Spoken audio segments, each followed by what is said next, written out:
Assalamualaikum warahmatullahi wabarakatuh. Wilujeng enjing wargi sadayana, abdi Tiara Ayudhya Kamal, sareng abdi Stephanie Magdalena Irawan, dina dinten ayeuna Rebo 30 April 2025, arurang bade nyanggakeun laporan ngeunaan kajadian kebakaran leuweung anu nembe kajantenan di Israel.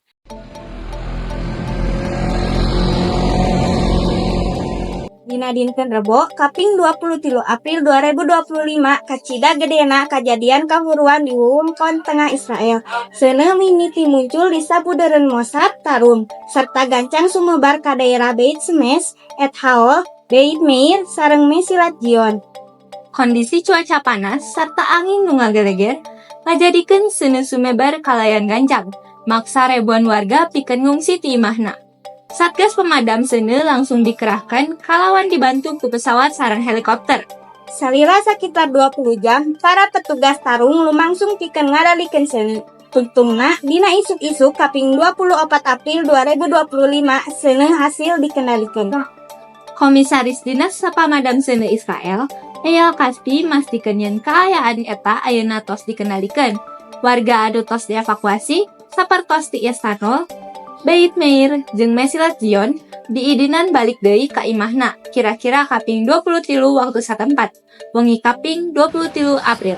Kabakaran ieu ngahanguskeun sakitar 10.000 dunam atanapi sakitar 2.470 hiji hektar lahan. Salah sahiji tempat anu parah kacida karuksakanana nyaeta Cagar Alam Einot Gipton anu nembe dibuka 2 tahun kapengker.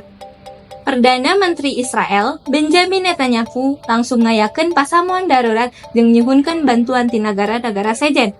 Di antarana Mesir, Rusia, sarta otoritas Palestina langsung nawiskeun pitulung. Presiden Mesir Abdel Fattah el-Sisi ngintunkeun 2 helikopter pikeun mantuan Israel dina usaha maruman seuneu. Kabakaran ieu janten salah sahiji musibah lingkungan panggedena di Israel tahun 2025. Ieu kaayaan ngingetkeun urang sadayana ngeunaan pentingna kasiap-siap pikeun ngukulan musibah alam, utamina dina kaayaan iklim nu beuki ekstrim. Sakitu wae laporan dinten ayeuna. Sim kuring Stephanie Magdalena Irawan, sareng kuring Tiara Ayudhya Kamal.